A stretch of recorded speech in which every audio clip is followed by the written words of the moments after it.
This is Kira Hogan, and you are in the Epicenter.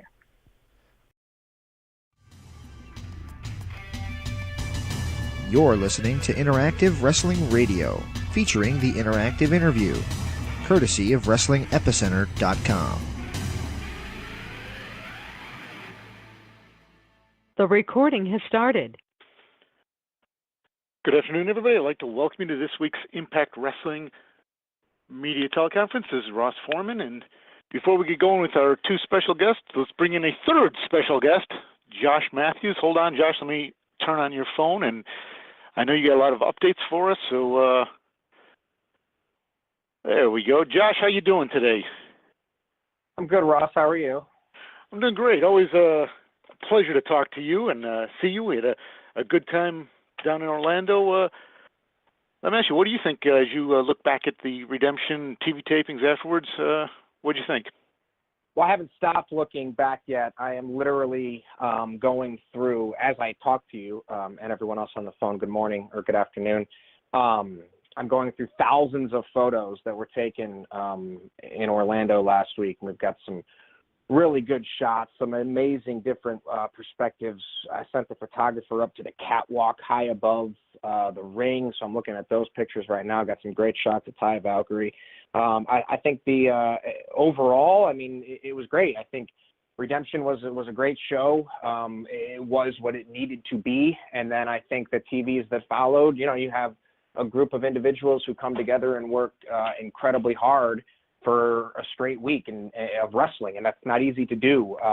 You know, I've watched these talents do this now for the past 4 or 5 years, and everyone sort of, you know, circles the wagons and comes to play, so to speak, and it's just it's a proud feeling flying home last Friday or whenever that was that we left, you know, to where we are right now, and we just keep going. You can't stop.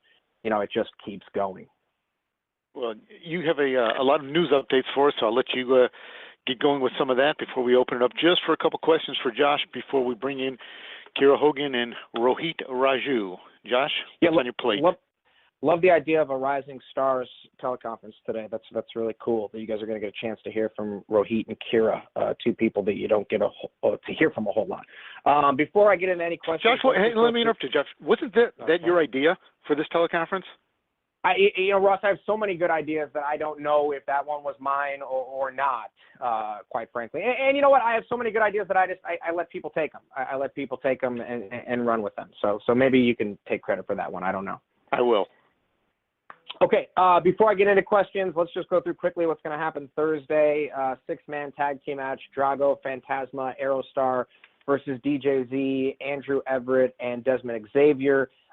Sort of a rematch from what we saw at WrestleCon. My tongue is firmly in my cheek when I say sort of a rematch because you have Phantasma competing in this match.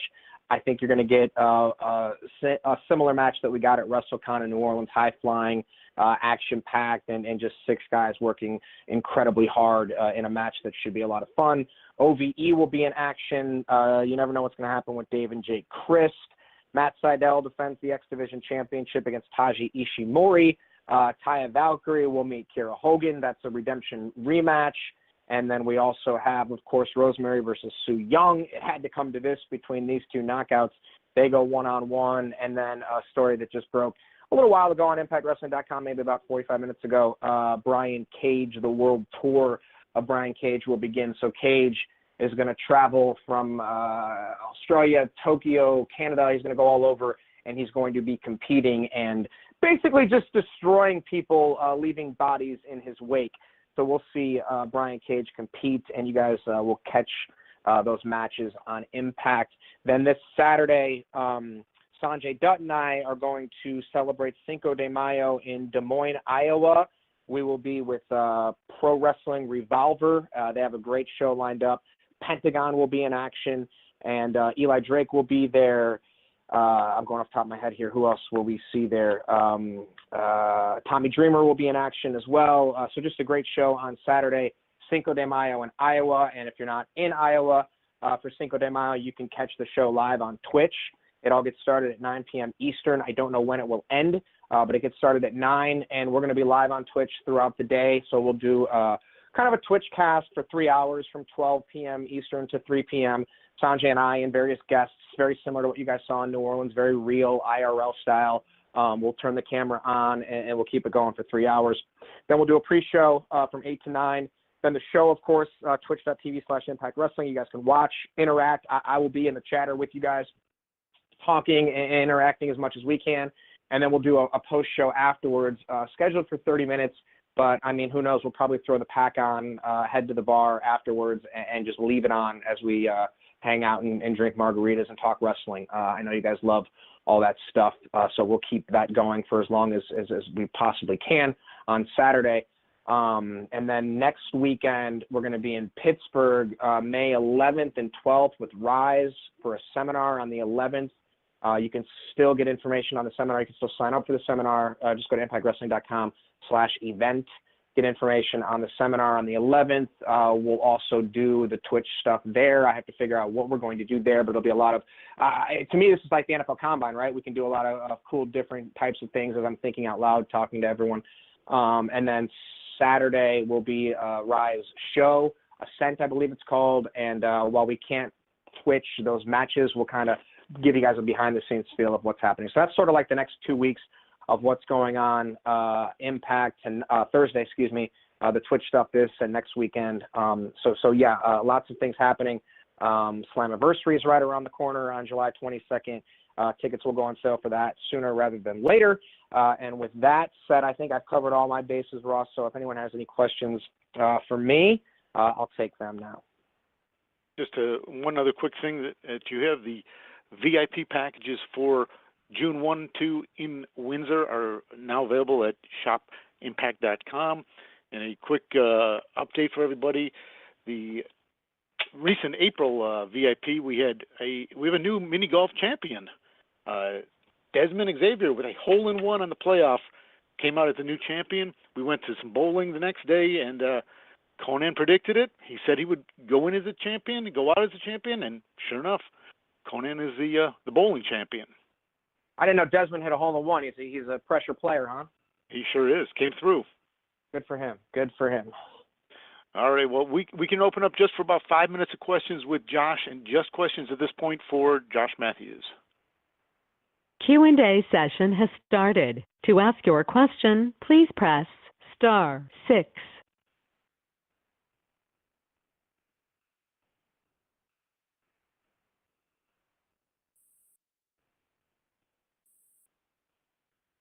Hi, Josh. It's James at Wrestling Epicenter. How you doing today? No, hold on, James. Josh, I got to open your phone up. Sorry, my mistake. Josh, you're good to go there. Sorry about that. Hey, James. How are you? Doing good. So, I'm a big connoisseur of wrestling commentary, and you've had two different partners. One you've had before, and then Don Callis for the pay-per-view and the tapings. And I thought Don Callis and you had a real, almost edgier Attitude Era feel to your commentary. Thoughts on my take of your commentary on this past Impact? I thought it was interesting because, and I've thought about this a lot throughout my career, and I know that I got to be brief with you guys. I've had the opportunity to work with everyone, right? I've worked with Jim Ross. I've worked with Michael Cole, Taz, Jeremy Borash when he was at Impact. Everyone, Jonathan Coachman, every person that's ever called a substantial amount of wrestling, I've called shows with them. When Sanjay came in, I thought that Sanjay hit a home run, and we had great chemistry, and I thought the same thing with Don. To your point, I do feel it was a little different. To me, it had a more old school wrestling vibe to it. My comfort zone is to be the straight guy that calls wrestling that asks questions. I try to bring out, Don and I didn't have a whole lot of time to work together to prep, and you can't really prep, right? For this, you have to just get into the game and call it and see how it's going to go. So, I kind of had an idea right away of what kind of style Don was going to bring, and I tried to, just bring out the best in whoever I'm working with. At the end of the day, if I get my partner over and I get the talent over, then I've done my job. So to answer your question, I thought it was great.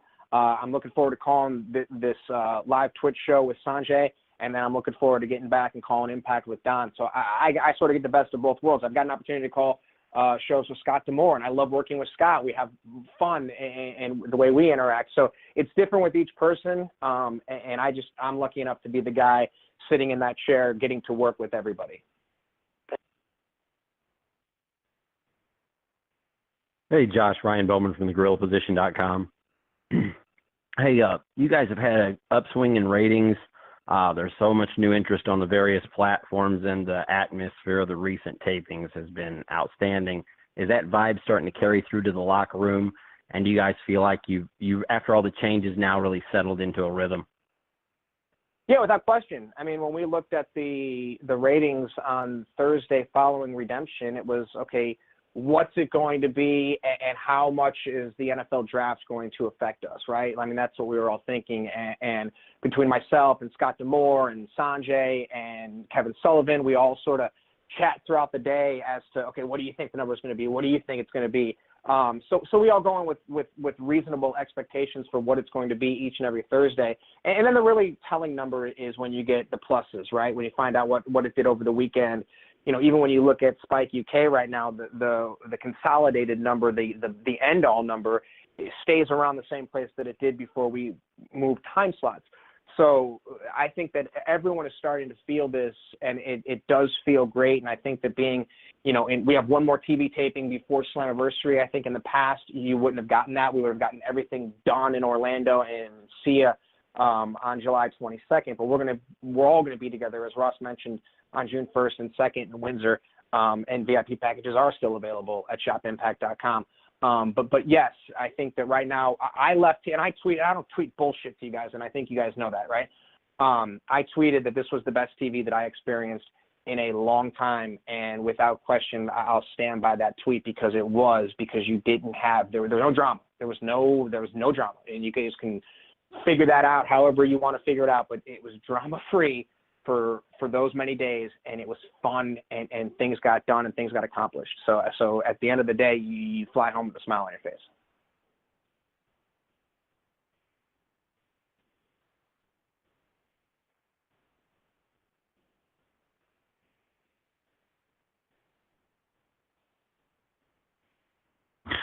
Hey, Josh, Big Ray for OneWrestling.com. First and foremost, congratulations on Redemption. It was a really solid pay-per-view. Thank you for your time today, sir. Yeah, of course. Thank you. All right, so my question is to kind of piggyback off the first question. I noticed something between you and Don as I was, watching the Impact pay-per-view and the last few tapings. During the commentary, you and Don Callis are using a lot of, let's just say, insider wrestling terms, like over and stiff, so on and so forth. I was just wondering, is there like some type of new evolution to the wrestling commentary, or is this something that you feel that kind of draws in the, let's just say, smarky crowd or the internet fans, so on and so forth? Well, it's such a fine line between placating to your audience that follows wrestling and follows what you guys do on the internet and reads everything, and that's cool, right? I love those fans. But then you have new fans each and every week, and so you have to draw that fine line. And people always say you always say this about so and so. Well, I'm not saying it to the people that know it. I'm saying this to the new audience. I tried for a long time to get into the X Games, but the commentators used so much inside jargon that it turned me off. I couldn't watch anymore because I was so tired of hearing these sayings for all these moves that I was like, you know what, enough. So at the end of the day, if I can talk to a new audience and explain what something is, and then either Don or Sanjay, myself, whoever uses the term that, Blue Thunder Bomb that you want to hear, that's great. But one, you're never going to please everyone, and two, you have to realize that, and you're speaking to a larger audience. If you just try to contain that to the wrestling fans that read the internet, then in my opinion, you're not going to grow. So you have to explain what's happening to a broad, general, first-time viewer turning in for the first time. I've heard about Impact Wrestling. I want to know what it's about, and I don't want to turn you off. I want to keep you engaged. I want to keep you involved. Josh, you got time for one more question? Sure, one or two, Ross. Yeah, you tell me, whatever you want. Oh, hi, Josh. This is Ian Carey from SEScoops.com. Just a quick question. You recently resigned from your role as Matt Seidel's spiritual advisor, and I'm wondering if you have an update on how he's doing without your sage wisdom and guidance. I mean, he's doing great. Look at everything Matt's accomplished. He's still X Division champion. He's going to face Taji Ishimori Thursday. I mean, at the end of the day, that would have been a fun avenue to go down. But luckily and thankfully, the decision was made to call an audible. But it didn't just end. We gave you an ending, and I think that Matt Seidel is going to flourish in his career. And I think that for now, the Josh Mathews character can go away for a while, and I could be myself as the play-by-play announcer for this show. Because again, at the end of the day, that the person that does that straight shooter, and I can go and host 18 different Twitch shows and be a trusted voice for you guys to see and hear every week. Great. Alrighty, Josh, I appreciate your time very much. And as requested, I got you off the phone in time, so you're free at 2 o'clock Central Time. Well, yeah, I got to play HQ Trivia, and I have to get on an airplane to go to Nashville to meet up with Sanjay to do some voiceover work. So you guys will probably see Sanjay and I tomorrow at some point on Facebook Live. So be on the lookout for that. All right, Josh, safe travels. We will speak to you next week. All right, thanks, Russ. Bye. All right, at this point, let me welcome in. Let me open up their phones for a second here.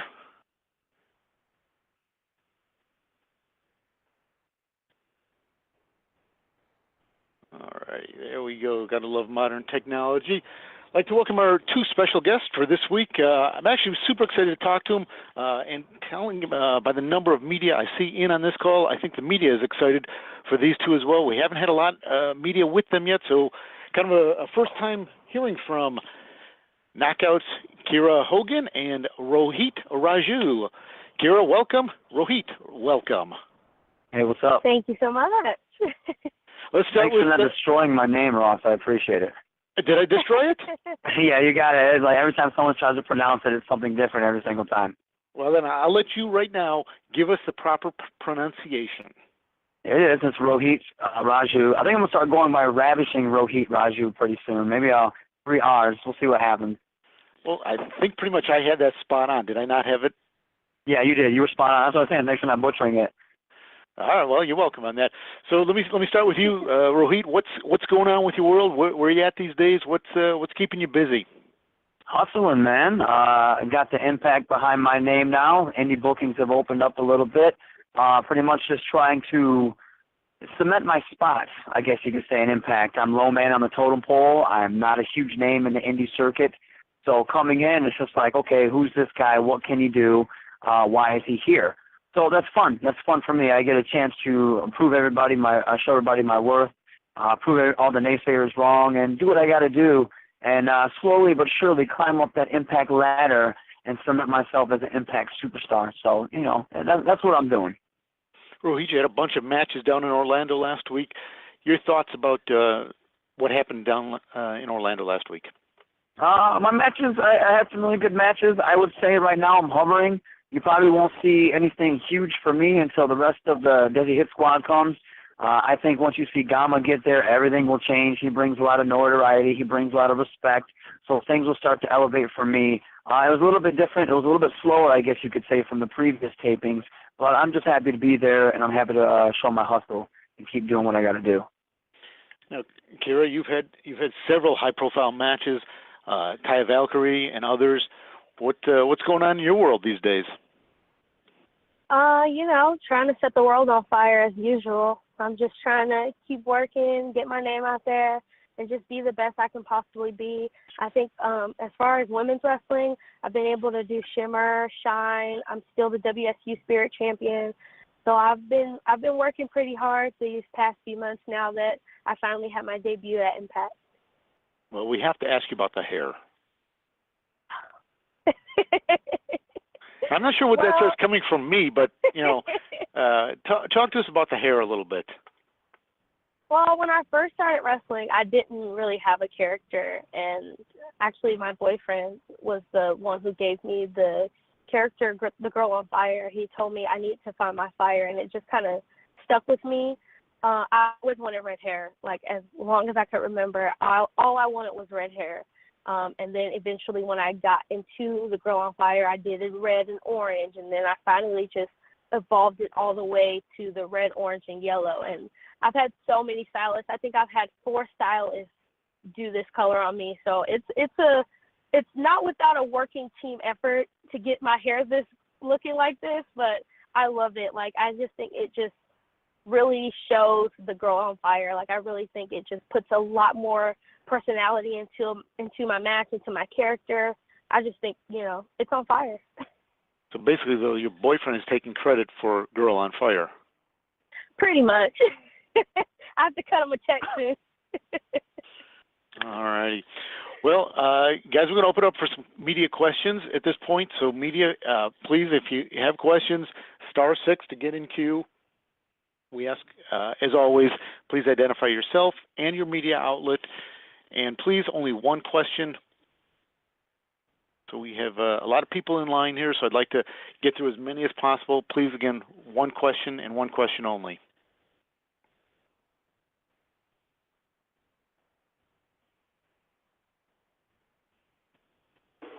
Hi, Rohit. Hi, Kira.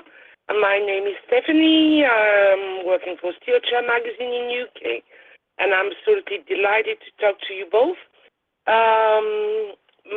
My question is because my question is for Kira.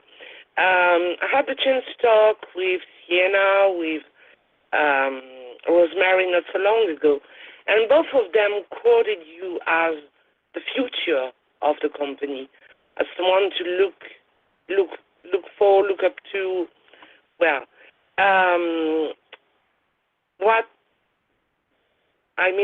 how do you feel in this knockout roster? And of course, what do you think of this compliment? Thank you.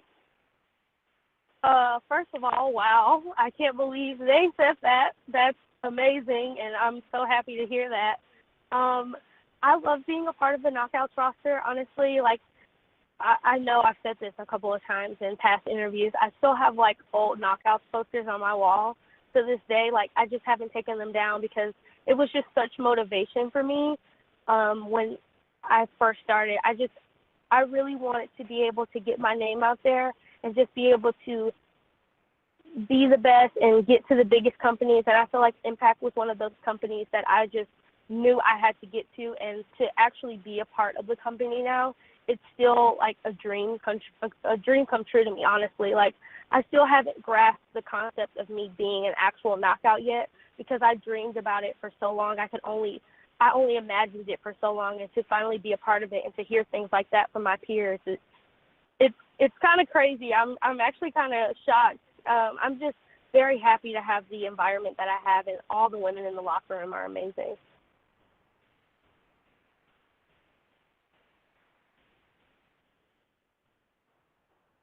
One other thing for you, media, please, if you're going to ask a question, please specify if it's for Rohit or Kira, and or if you would like both of them to answer it.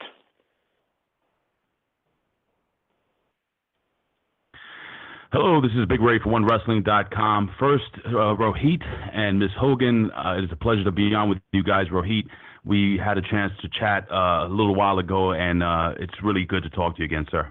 My man, what's up, dude? What's up, buddy? And all right, so this question is for both of you guys. We all know that you guys do great work in ring, and I'm not just saying it. I follow the product very closely. You guys are great. Now, we do know that, good in-ring work will get you noticed, but character will probably get you over. So my question to both of you is, where do you see your character development moving forward in the future? And is there anything special we have to look forward to? And congratulations on getting on Impact, guys. Go ahead, Kira. You can, ladies first. I'll go first? Okay. Well, thank you so much. Thank you. I'm like I said, I love being a part of the Knockouts and being a part of Impact Wrestling. Right now, I'm actually kind of, I feel like I'm at a plateau with the Girl on Fire. I've actually had this conversation with Gail as well. I feel like my character has gotten so far so fast that it's time for an evolution of the Girl on Fire. I'm not actually sure what that is yet, but I feel like I need to just tweak it a little bit. My in-ring stuff, I'm still learning. I'm still like trying to listen and, like I said, learn as much as I can when I go anywhere, as Impact, on the indies, wherever that may be. I just try to keep my ears and my eyes open just to kind of soak in as much knowledge as I can. But I think right now I just need to tweak the Girl on Fire to actually get it to like that hot spot, I should say, because at this point I feel like I'm just like plateaued. I'm a super baby face. I'm super fiery. I'm super happy to be here all the time. But I just feel like I just need that little tweak to show actually what the Girl on Fire actually is. So I think I just need like an evolution right now as far as my character goes. For me, I would say the first thing you notice about me is I'm intense. Right off the bat, right when I walk down that ramp, it's intensity, huge eyes, screaming, yelling, beating on my chest. And while I'm super happy to be a part of the Desi Hit Squad, one of my main things is that I want to stand out. So all I gotta say is, if you ever watch the one night onlys or the Twitch pay-per-views, and you watch my promos, just wait till I get a microphone on Impact. That is one of the things. I will talk to Eli Drake. I pick Austin Aries' brain, guys like that, Matt Seidel, and I pick the guys that have, that were in my spot and that are now, higher up echelon as far as the company goes. Because it's great. It's great being able to do stuff in the ring and outshine and look sweet. But man, the best guys are always the guys that transcend professional wrestling with both in-ring work and, like you said, outside. So I'm going to be the guy cutting those promos. I'm going to be the guy with, I don't want to say sweet catchphrases or anything like that, but you will realize, like, man, this guy's got it. He can talk, he can walk, he can do everything, and that's what I want to do. And I'm glad that the gears have changed now that I'm a little bit, being able to be a little bit dirty, because it's just, I get to go out there and be comfortable, and I get to go out there and I don't have to worry about making people like me. I just go out there and be grimy and dirty, and that's the type of style I like. While guys are doing, all the lucha stuff, I want to be the guy snatching them out of the air, putting them in arm bars. I want to be the direct opposite of what people like. That's what I want to be. I want to be different. And so it's cool, because when I get put on the Impact tapings, I get to work on it and perfect it, and then pick everybody else's brain and get their input on it too. So sky's the limit right now. Rohit, that's a perfect follow-up from a question I got from Lee Med of Live Radio. He asked, you're very intense inside the ring. How do you get yourself in the zone, and then how do you calm yourself down after a match? If you know me, and Ross, you see me backstage, I am very quiet. I just try to be professional. I don't say I keep to myself, because I like to talk to everybody and have fun, but I literally walk around the tapings thinking about stuff, and I'm in my own head. As soon as it's go time, it is go time. It's like when Austin would always talk about the glass breaking, and bam, he's Austin. That's how it is. As soon as I walk up those steps and I walk up that ramp and I see the ring, bam, it is go time. And then as soon as I'm done and I walk through, I walk down the steps, I take a huge breath, and then I try to, slowly but surely turn down that volume a little bit. I'm just waiting to explode at any second. It's like that. I go to the gym, bam, I'm ready to explode. And it's the chance to let everything out and let all your aggression, just everything that's bothering you, and you get to go and you get to shine, and you are the center of attention. There's no feeling like it. So I just know how to know when to turn it on and know when to turn it off. And any moment, I just love to do it, and I can't explain it. It's an awesome feeling.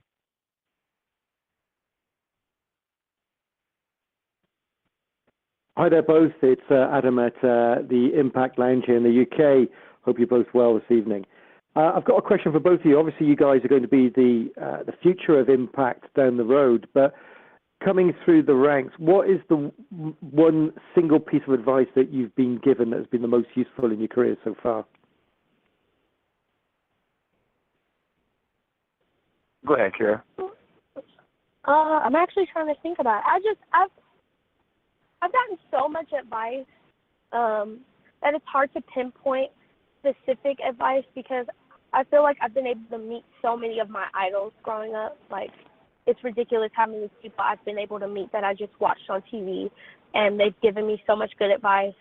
Just stay focused, work hard, make sure you're determined, make sure you own your stuff. Like, I think I've been given so much good advice by so many different people. It's just hard to pinpoint specific advice, but I think all advice is good advice, regardless if it's bad, good, you don't care, whatever the case is.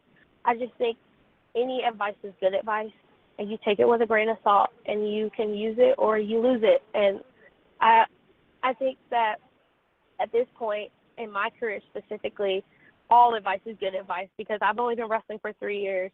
So I would say for me, two of the things from a previous taping and then this taping, when I talked to Jimmy Jacobs, he said, "Oh yeah, your match was good, but it was a match." He's like, "You didn't have a moment." He said, "Go out there and have a moment. Doesn't matter what it is. Doesn't matter if you got 5 minutes in the ring. Doesn't matter if you have 10 minutes, 12 minutes. Give those people a moment. Give them something to remember. It could be a look. It could be a very intricate spot. It could be something, but it has to be a moment. And so you're just not another guy out there being, playing pro wrestler. You're being a pro wrestler, but you're also telling the story. And that leads into what Austin Aries was telling me from this taping. He goes, guys, a lot of times he goes, okay, what do you want to do in a match? And he's like, I don't do that. He goes, what story do you want to tell? And I think that separates guys that are on his level and guys that are just randomly doing indie shows and going out there having great matches. But when it comes to being on TV, that's what separates you from being just another guy and being a superstar. You have to be able to relate to people, whether they hate your guts, they want to see you get beat up, or they love you and they want to see you be pushed to the moon. You have to have something and be able to tell that story, and you have to be able to relate that story to people so they get behind it. So those are two pieces of advice that I take to heart, and I let my brain soak it in a little bit. Rohit, we'll follow that up with a quick email question from Colin V.O. Describe what it feels like to get hit with a drill claw. For me, I didn't get hit with the drill claw. I got hit with the Weapon X. So I couldn't tell you. Unfortunately, I can't answer that question.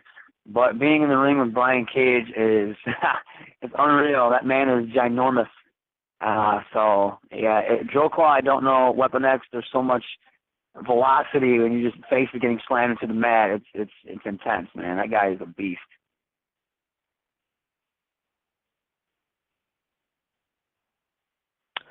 Good morning, everyone. David Dunn with the New Zealand Pro Wrestling Informer. My question is for Kira. Kira, Hogan is a heck of a name to have in the pro wrestling business. Did you have any reservations about having Hogan as your ring name when you decided to make your debut? Oh, I knew this question was coming. I was just wanting to see who was going to ask it first. Actually, my real name is Kira Hogan. It's on my license. It's on my birth certificate. I'm a real Hogan. When I first started, I was an interviewer, a backstage interviewer and ring announcer, and I just used my real name. So once I finally started training and getting into wrestling, I didn't really want to separate myself from me being the announcer and interviewer because I wanted to show the evolution of Kira from announcer, interviewer to in-ring performer.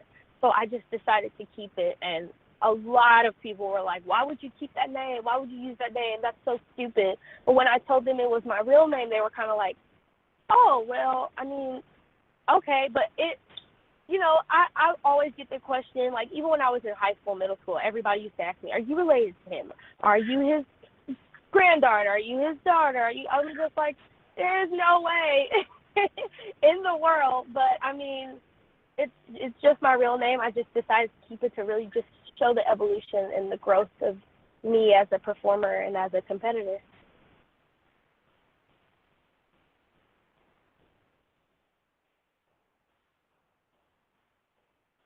Kira, we'll follow that up with an email question in from Stephen, who he asked, what has been your toughest challenge since joining Impact? Oh, it's definitely been finding my fire. And I say that because it's so different wrestling on TV and wrestling on the independents. I feel like there's such a big difference that people don't quite understand. And I feel like on TV you have to turn up the intensity. You have to turn up your character, turn up your personality. You have to turn everything up to 100.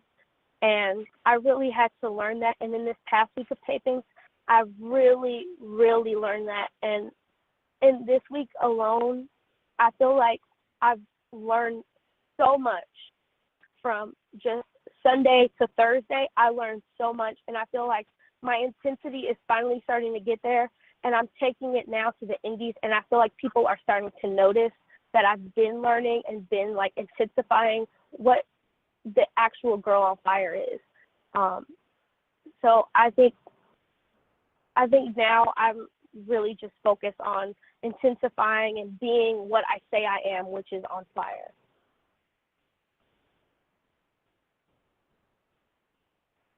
Hi, this is Sakshi for the Times of India. Hello.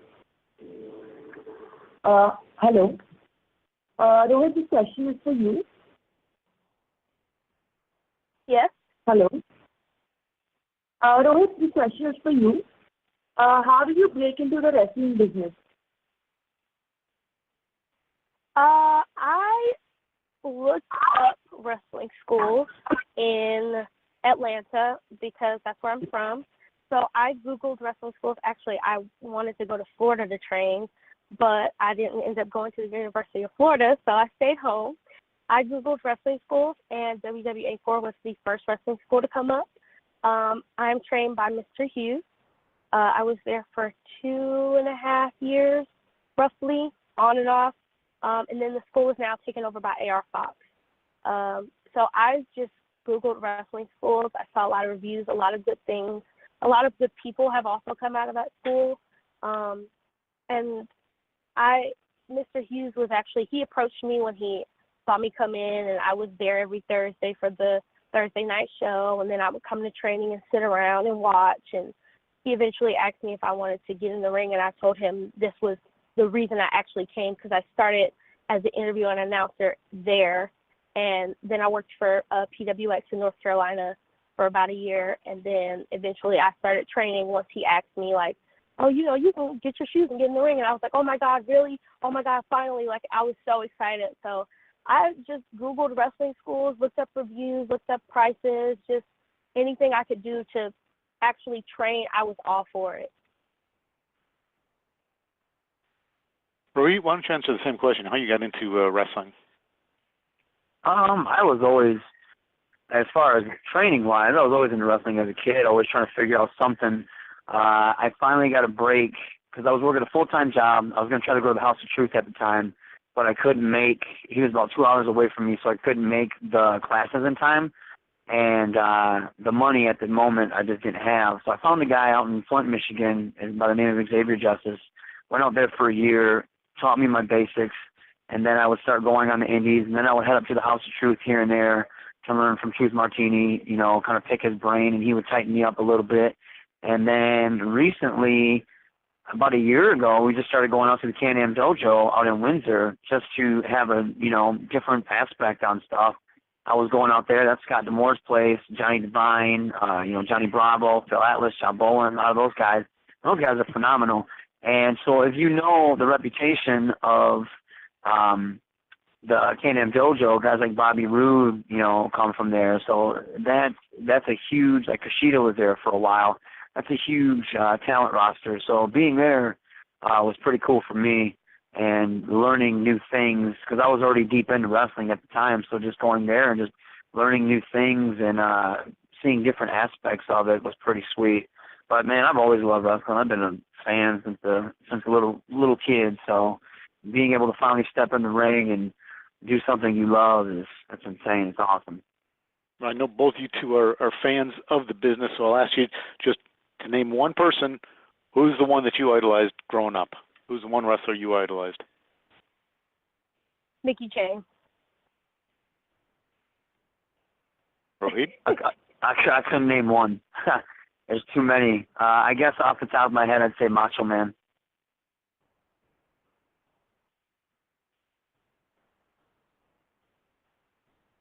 That's a bit of a follow-up question, actually, on what Ross just asked. It's Adam from the Impact Lounge again.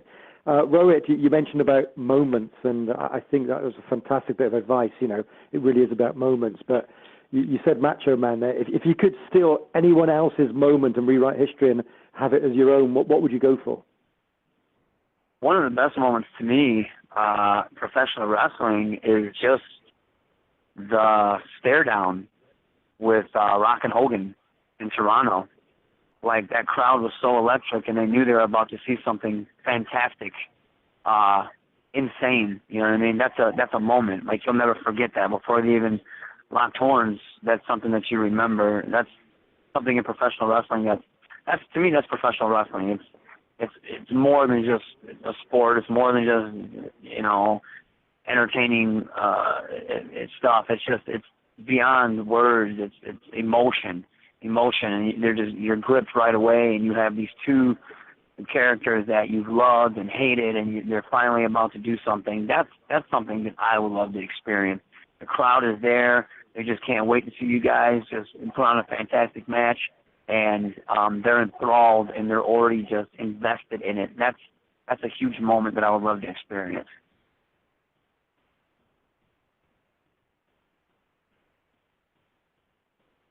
We'll follow that up. I actually like this question a lot. Came to us from Vintage Bricks.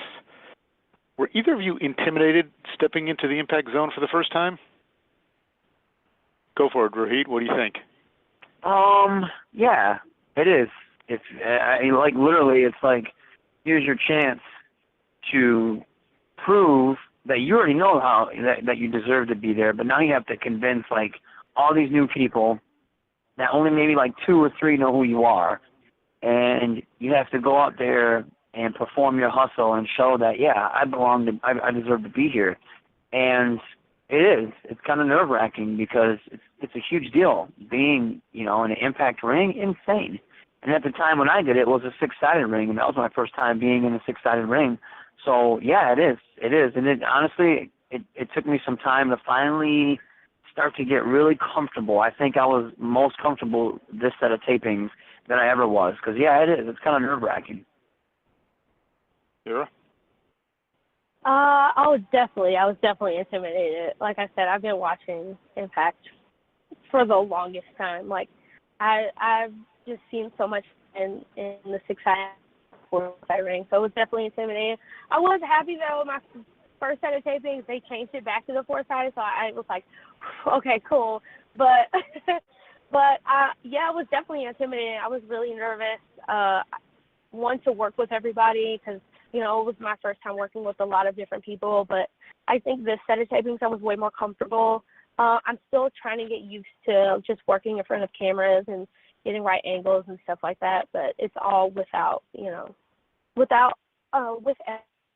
to learn and learn all the different ways and, I guess, mechanisms and maneuvers to, you know, work cameras. But I think now, like I said, I think I'm getting way more comfortable. I think as time goes on, I will definitely be, like, way more comfortable in the ring. Hi, this is Nick Hausman from WrestleZone.com. And, Kira, my question was for you. You made your big Impact pay-per-view debut at Redemption, but it was a little bit overshadowed when Tessa Blanchard joined the commentary team. I was just wondering what you thought about Tessa joining commentary during your match and, you know, if you had any thoughts on that. I definitely have some thoughts on that.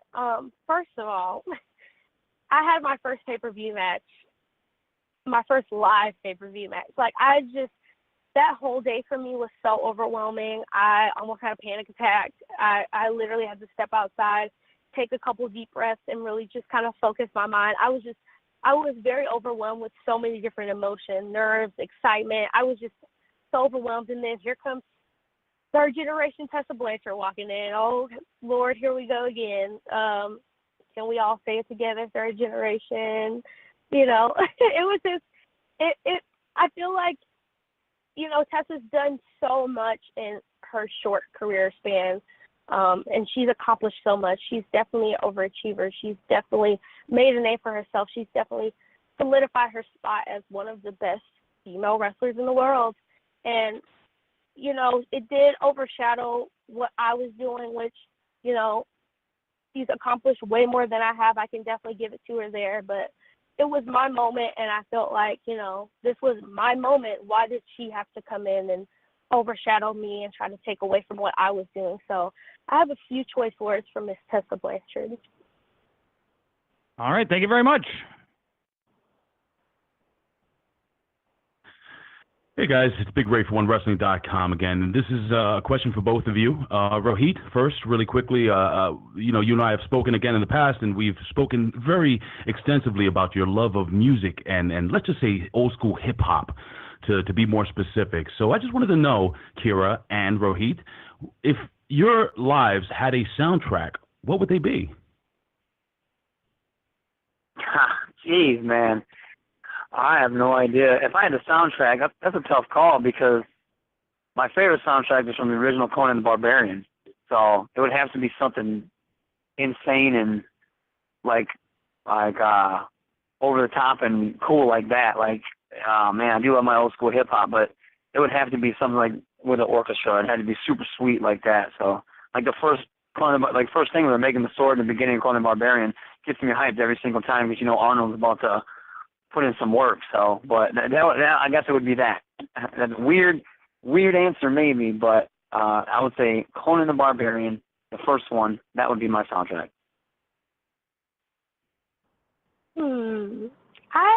I have so much different tastes as far as music. I love hip hop. I love pop. I love country. I feel like mine would be just a mix of everything. Cardi B would definitely be on there somewhere because I love her.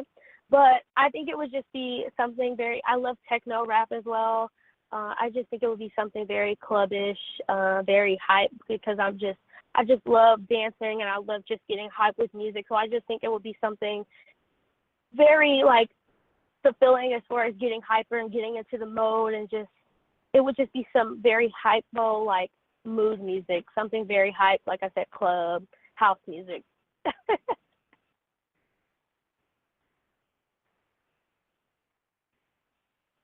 Hi Rohit, hi Kira. This is Akshay from International Business Times India. So my question is to Rohit. So Rohit, what was the idea behind forming this Desi hit squad, and how has it been working with a lot of India-based wrestlers and of course Gama Singh? Oh, I couldn't really hear you. It was very muffled. I apologize. What did you say? I heard you say something about Desi Hit Squad and Gama Singh. Yeah. So how was it formed, and how has the experience been so far working with the India-based wrestlers and of course Gama Singh? Oh, okay. When I first met Gama, he was so cool. To me, Gama exudes class. Instantly when you see him, instantly when you talk to him, the way he carries himself, he's such a classy individual. And he has just so much knowledge. It was cool because it was myself and Phantasma, and we were sitting down talking to him and just listening to him, kind of under the learning tree. And it's cool to, I know a lot of people keep asking me, when is Desi Hit Squad? What's going on with Desi Hit Squad? Well, I mean, hopefully you got a chance to see myself and Griselda put in some work recently. I can't wait for the June tapings because that's when myself, Griselda, and Gama, we're going to be together. I don't know if everybody else is going to be there, but at least us three. And I just can't wait to do that and get it in motion. I'm very excited for it. And I'm very excited just to be able to actually, it's one thing talking with him backstage and, hearing what he has to say, but then it's going to be another thing being out there performing with him and listening to him, watching him, and then getting all the feedback when we get back and hear what he has to say. That I can't wait for, and I'm looking forward to that, and I'm so happy to be involved in that. One of the coolest things is getting all the Facebook messages from people in India almost every single day and telling me, how proud they are and stuff like that. That's huge, and that means the world to me, and being able to represent that is pretty cool. Rohit, we'll follow that up with a question from Michael Ozzy Osbourne. What can we expect from the Desi Hit Squad? Things have been quiet for me as of late. And all I'm going to say is when Dama gets there and Gracinda gets there, we plan on shaking things up a little bit. You can hear about LAX right now, Cult of Lee, DJ Z and Everett, cool. But once myself and Gracinda get together and Dama's leading the way, yeah, we're gonna shake some things up.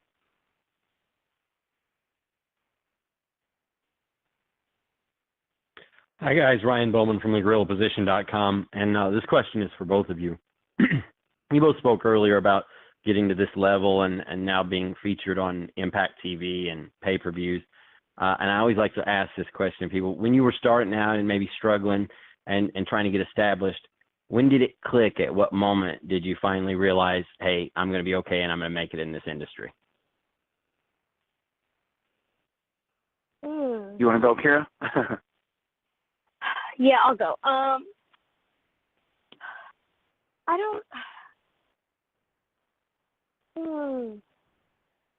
don't know. I just think, like, the more that I was able, like, when I first started, I was very nervous. I was very timid. I was very to myself. I think now I'm way more comfortable walking in the locker room, shaking people's hands, walking up to people. Well, walking up to certain people because I'm still very, like, taken aback by people that I see that I meet, like I said, that I watched on TV, because inside I'm still my, like, 14-year-old self freaking out. I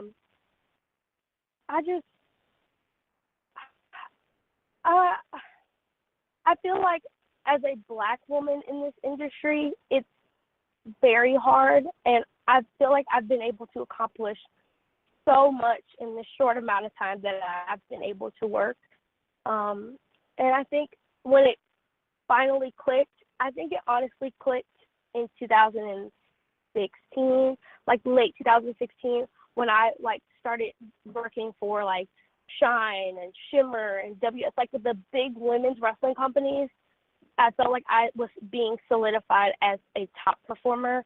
And I still feel like I go in between a lot. Like, some days I'll be really, really confident. Some days I'll be taken aback and I'll feel, like, very frustrated because I'm very, very hard on myself, because I know what I can do. And if I don't do it, I'm very hard on myself.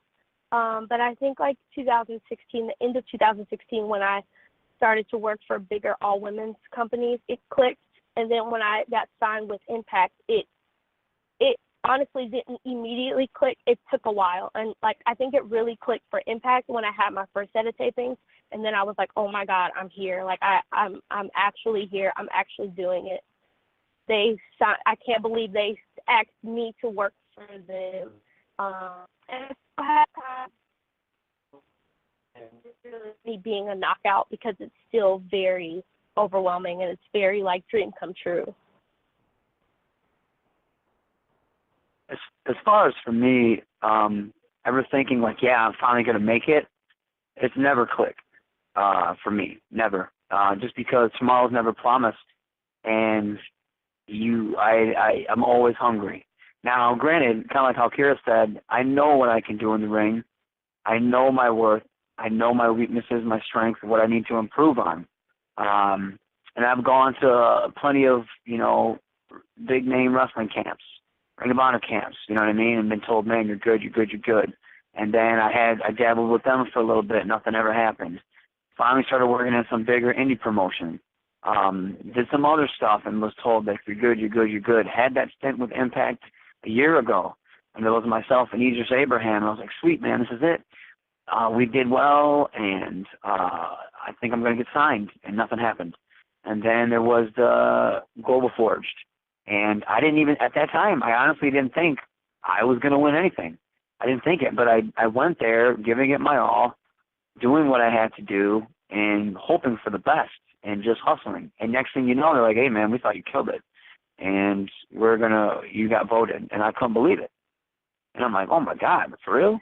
And then even now at Impact, it's like I'm at Impact, but I'm low man on the totem pole, so I have to prove it again. I start all over now. Now I have to show these guys what I can do. Now I have to show these guys why I am here and why I believe in myself.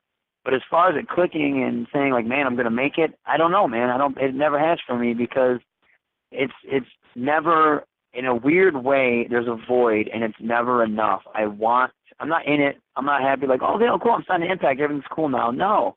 Now it's like, I want to be an X Division champion. I want to be a world champion. I want to be a grand champion.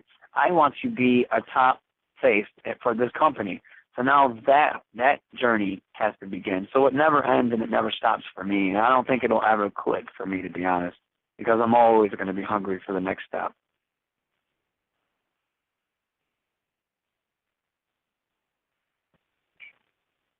This is Sakshi again from the Times. So, Rohit, this question is for you. What's your take on more Indians taking to pro wrestling? I'm sorry, can you say it one more time? I couldn't hear. The question is for Rohit. What is your take on more Indians taking up pro wrestling? You said more women doing what now? No, I think the question is for Rohit. Your take on more Indians in pro wrestling, particularly in Impact. I love it. I think it's great. I know it's funny because when the internet when the Impact first announced the Desi Hit Squad, I watched, I looked, and it got a mixed reaction. From more, I should say, it got mixed. Some people were very happy. They were cool. They're like, sweet, this is cool. I'm glad they're branching out and doing something a little bit different. And then some people are like, oh, they're trying to shove this down our throats, or oh, they're just copying this, or oh, it's just this. And it's like you can't win regardless, especially in this day and age. Someone's either going to be really happy or someone's just going to complain about it. But why not? Why not do it? There's so many talented individuals out there of Indian heritage, and I'm one of them. And so put me on that pedestal, because you can sit here and say, well, why this guy? Well, I'll show you why this guy. And then when Gersinder comes, we're going to see that.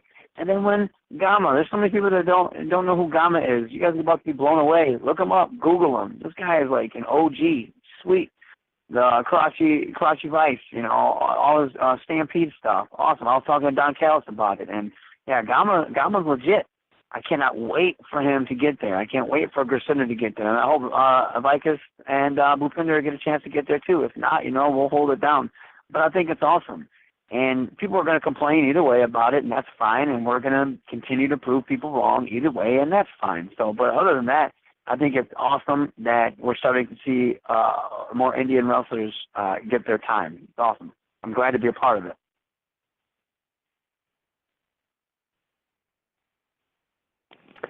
Hi there, it's Adam from the Impact Lounge again. Just a comment that Rohit made about obviously wanting to be the face of the company and winning belts. And it's a question for both of you. I mean, at the moment we've seen you predominantly as a heel, Rohit, and Kira as a face. Do you think you guys can do much on the other flip side of that coin? Can you see yourself as a top baby face, Rohit, and Kira as a top heel? I definitely could see it. I've worked heel a couple of times on the indies, but I've been told I have a super baby face. I look like I'm 12, so people kind of react more to me being a baby face because I look like a sweetheart. But I can be very bratty. I can be very mean and bratty and bitchy, if you will, and I definitely could see it. I've definitely done it before. I work for Shine in the Cutie Pie Club, which we're like the top heel faction there. So I've been able to really kind of play into being like the brat, being with the Cutie Pie Club. So I could definitely see it in Impact. If I get pushed hard enough, I will definitely push back. Same thing. Yeah, I definitely can see whatever role you want to give me, and it's a challenge, I'm going to succeed at it. You've seen me as a face recently, and now you get to see my heel work coming up, which I love, which I excel at. I just love being, grimy. It's something I love to do, and shutting people down. But then also I can fight from the bottom and have that intensity and that fire and that fighting spirit and overcome the odds. And then I can talk on the mic and back it up and do all that stuff. So, yeah, I'm in it to win it. So I definitely can see myself. That's what I'm shooting for. Like you said, I said the face of the company. That's what I'm shooting for. I'm shooting for the top. And so, hell yeah, man, I can definitely see myself being what the company needs me to be, and that is a top star, yes, hands down. That's what I want. This question is actually for both of you. It came over from Gabriel, and I just cannot wait to hear your answers, particularly when from Kira. But the same question for both of you two. Kira, I certainly want to hear your answer. Did you have a chance in Orlando to meet Scott Steiner? And if so, what did he say to you? Yes, I did get to meet Scott Steiner. I saw him in the makeup room, actually. That was the first time I got to speak with him. He was talking to Jolene, our gear maker, and I just walked up to Jolene because I had a hole in my fishnet. And he just said, "Hey, how you doing?" I was like, "I'm good." He was like, you having a good time?" I was like, "Yeah, I'm having a good time. What about you?" And he was like, "Yeah, day's work."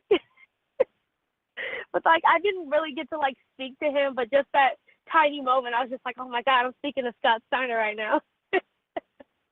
There's so much from what you just said I'd just love to follow up on. Scott Steiner in the makeup room and fishnet. I'm just going to leave it at that, and then Rohit, you can chime in on your interactions, if you had any, with Scotty down in Orlando. Oh, I have to seek him out. He's a Michigander. I'm from Saginaw. He's from Bay City, so we were 20 minutes, half hour away from each other.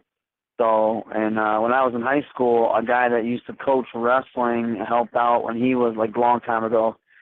When he was a kid, and he would always talk about him. So yeah, I picked his brain, asked him about Bay City, and if he ever goes back and stuff. And I know, I can't remember if it was a sister or somebody. They're selling something like cards or something like that. But yeah, I definitely talked to him and picked his brain. He was cool. He's Scott Steiner. You never know if you don't want to annoy him. So I kept it short and simple and sweet, and that was that. And just gave him a nod or said hello to him when I saw him. But he looked like he still was me. He could rip your arms off and beat you with it. So yeah, I just stayed out of his way and just wanted to talk to him about that. And I was like, cool, okay, that's all I need to know. He only looks like that because he can. Yeah, exactly. Yes, he can. Oh, hi, this is Ian Carey from SE Scoops, and I have a question for Rohit Raju. And you mentioned a little bit about the parallels between Karachi Vice from Stampede Wrestling and the Desi Hit Squad. I'm just wondering if we can expect similar dastardly tactics from your group, and if the Great Gama has had a chance to sit you guys down to go over some footage from Karachi Vice. Gersinder, the lucky dog, has got to see more of Gama than I have, but I am headed up to Canada soon to learn from the Great Gama. And yeah, man, I honestly hope we raise hell in Impact. I hope we are vile, villainous, disgusting, ugly individuals. I hope that, because I want to. I want Impact to be like, man, these guys don't play. And I know Gama has that in him, and I know he can pull that out of us. So yes, I want to replicate Karachi Vice, and I want to do all that stuff, man. I want to get down and dirty and put Impact upside down.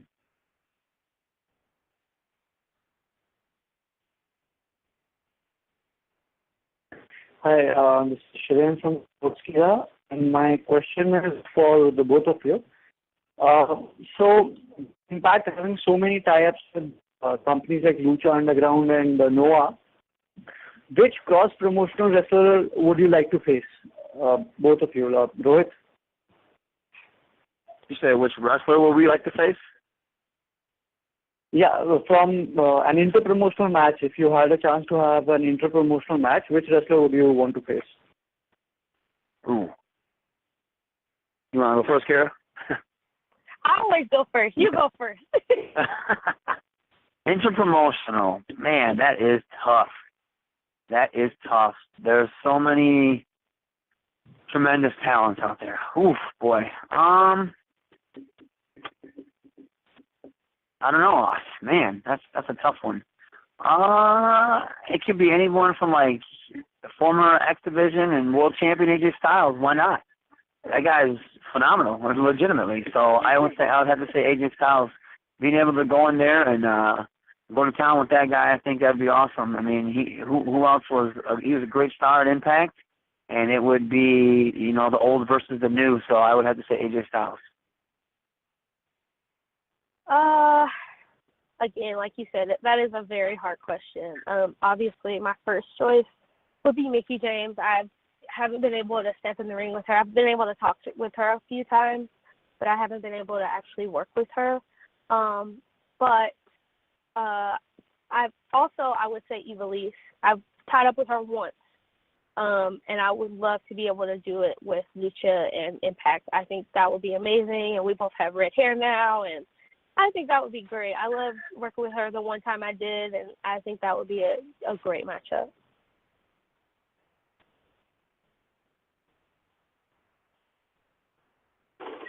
Stephanie for Steel Chat Magazine again. This time my question is for both of you. Last week I put a paper online to say to people after redemption, watch Impact, because really the company is on fire, everything is great. And many people are stuck on the era of AJ Styles, Samoa Joe, Chris Daniels, and are thinking that there are no more homegrown talents in the company. And I tried to explain that, you too, among others, where this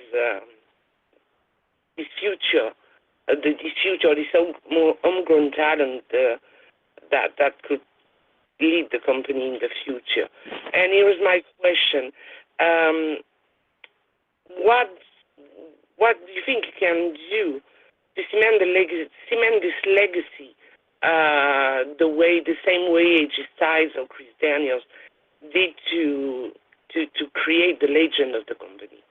Thank you. I think to cement the legacy and just kind of, I think Impact's doing that now, and they're doing all the right things. Yeah, a lot of people like to be like, Impact's this, Impact's that, but we've been on a roll, and the talent here is phenomenal, and then just everything that's going on and the direction that we're moving into is great.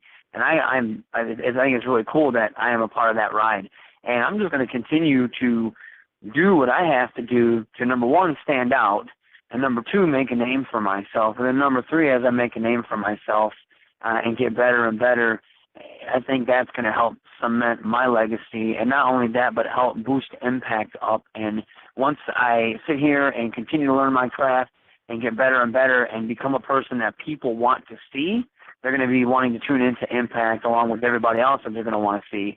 And it's just going to not only help the product, but it's going to also help myself out. And I think that'll help cement whatever legacy that I can here at Impact. I definitely think growth with the company does cement your legacy as they did and how others have in the past. I think growing with the company and starting off, I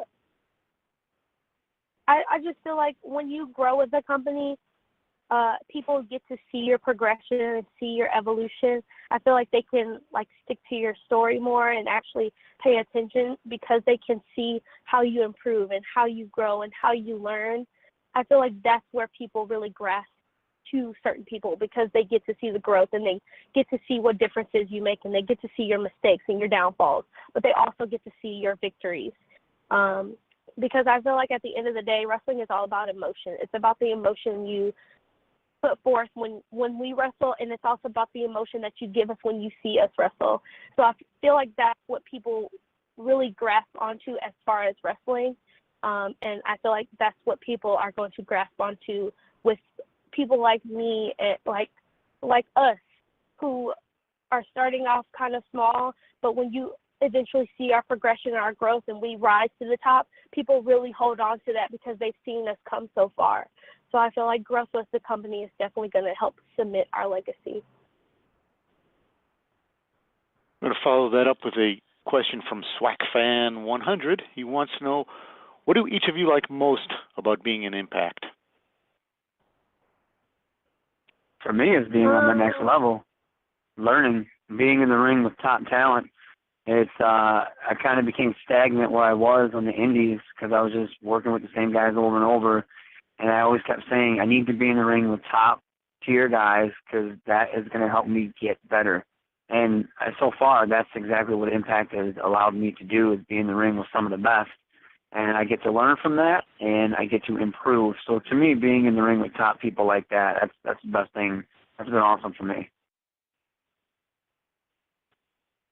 I definitely agree with that. I definitely agree with that 100%. It's being able to work with the people that we get to work with and being able to learn so much, and like Tommy Dreamer and Gail Kim and all of these other people. Like, I just feel like we have such good people backstage that help us along the way and are so helpful. They're not distant or hard to come up to. Like, you can literally talk to just about anybody about anything if you have to. I feel like the company itself is so intimate.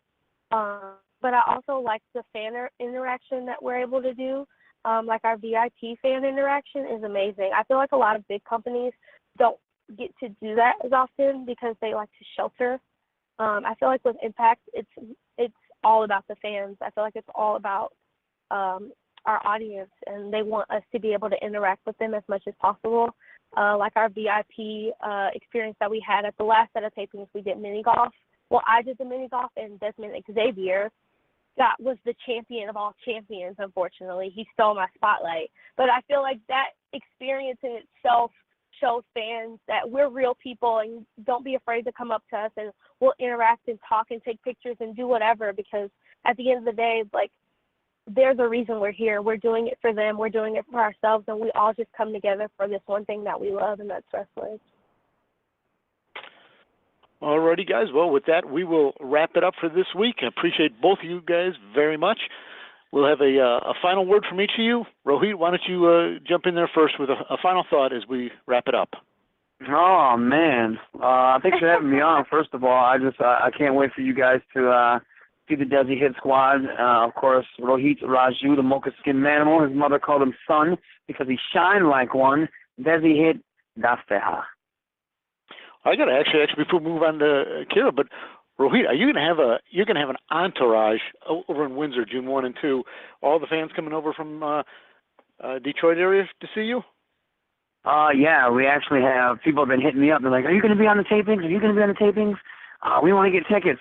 I'm like, "Well, I better be on the taping." So I told them to get tickets. So I do have a good chunk of people that are actually going to want to come to either a couple of the days. I'm trying to get them to do the whole weekend, but I know at least I can get them to come to Windsor. So, yeah, well, there's a good chunk of people coming over to Windsor.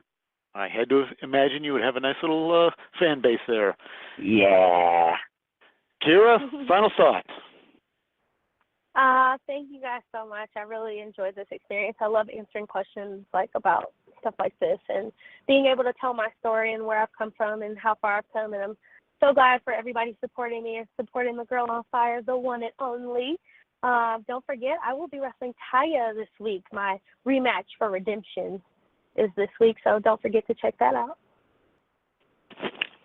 All righty. Well, Kira, Rohit, thank you very much. We will see you guys in Windsor, June 1 and 2. And media, I will talk to you next week. Appreciate it. Thank you. Q&A session is over. Goodbye.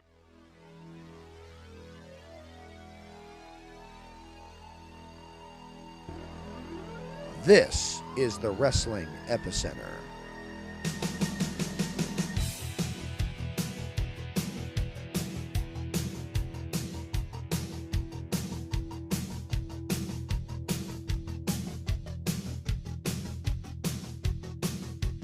For over 15 years, we've brought you the top names in professional wrestling for exclusive interviews. Everybody you see here has been interviewed by our site. But we're more than just interviews. So be sure and check out WrestlingEpicenter.com for news, results, information, and of course our store. WrestlingEpicenter.com, your #1 source for wrestling information.